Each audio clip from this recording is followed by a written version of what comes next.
ಪಿತೂರಿಗೆ ಸ್ಪಷ್ಟ ಕಾರಣ ವಿವರಿಸಿದ ವೀರೇಂದ್ರ ಹೆಗಡೆ, ಹಿಂದೂಗಳಲ್ಲಿ ವಿಶೇಷ ಮನವಿ. ಧರ್ಮಸ್ಥಳ ಪ್ರಕರಣದಲ್ಲಿ ಈಗಾಗಲೇ ಹಲವು ಬೆಳವಣಿಗೆಗಳು ನಡೆಯುತ್ತಿವೆ. ಈ ನಡುವೆ ಧರ್ಮಸ್ಥಳದ ವಿದ್ಯಮಾನದ ಬಗ್ಗೆ ಈಗಾಗಲೇ ಒಮ್ಮೆ ವೀರೇಂದ್ರ ಹೆಗಡೆಯವರು ಹೇಳಿಕೆಯನ್ನ ನೀಡಿದ್ರು.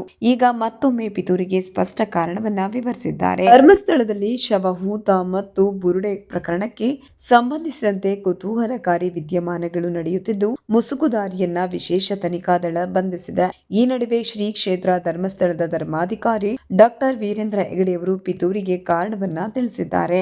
ನಗರದಲ್ಲಿ ಮಾತನಾಡುತ್ತಿದ್ದ ಹೆಗಡೆಯವರು, ಇದು ಶ್ರೀ ಕ್ಷೇತ್ರ ಧರ್ಮಸ್ಥಳದ ಮೇಲೆ ನಡೆಯುತ್ತಿರುವ ವ್ಯವಸ್ಥಿತ ಪಿತೂರಿ ಎಂದು ನಾನು ಹಿಂದೆಯೇ ಹೇಳಿದ್ದೆ. ಹಿಂದೆ ಸಿಬಿಐ ತನಿಖೆ ನಡೆಸೋದಕ್ಕೆ ಒತ್ತಾಯಿಸಿದ್ದು ನಾನೇ. ಈಗಲೂ ಎಸ್ಐಟಿ ತನಿಖೆಯನ್ನು ನಾನು ಸ್ವಾಗತಿಸಿದ್ದೆ ಅಂತ ಧರ್ಮಾಧಿಕಾರಿಗಳು ತಿಳಿಸಿದ್ದಾರೆ.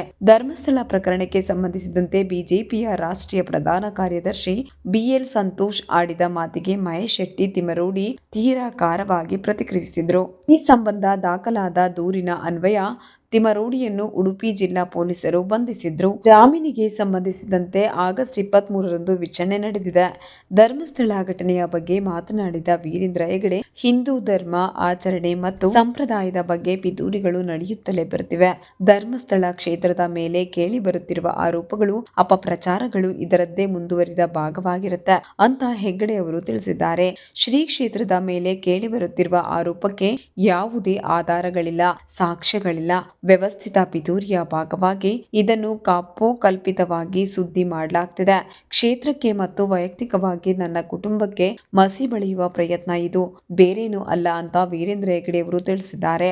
ಎಲ್ಲರಿಗೂ ಗೊತ್ತಿರುವ ವಿಚಾರ, 13 ಜಾಗದಲ್ಲಿ ಶವ ಹೂತಿದ್ದೇನೆ ಎಂದು ಅನಾಮಿಕ ಹೇಳಿದ. ಅಷ್ಟಕ್ಕೂ ಮುಗಿಯದೆ 17 ಕಡೆ ಅಗೆಯಲಾಯಿತು. ಅಲ್ಲಿ ಏನು ಕಂಡು ಬಂದಿಲ್ಲ. ಇದು ನಮ್ಮ ಧರ್ಮವನ್ನ ದುರ್ಬಲಗೊಳಿಸುವ ಕೆಲಸವಾಗಿರುತ್ತೆ. ಹಿಂದೂಗಳು ಜಾಗರೂಕರಾಗಬೇಕಾದ ಸಮಯವಿದು ಅಂತ ವೀರೇಂದ್ರ ಹೆಗಡೆ ಹಿಂದೂಗಳಲ್ಲಿ ಮನವಿಯನ್ನ ಮಾಡಿದ್ದಾರೆ.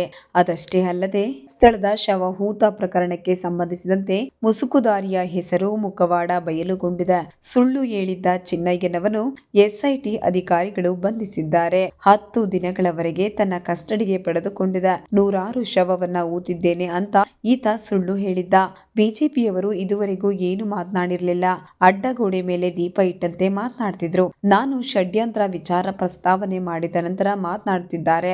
ನಾವು ಅವರ ಪರವೂ ಅಲ್ಲ, ಅಂದ್ರೆ ನಾವು ಧರ್ಮಸ್ಥಳದ ಪರವೂ ಅಲ್ಲ, ಇವರ ಪರವೂ ಅಲ್ಲ. ನಾವು ನ್ಯಾಯದ ಪರ.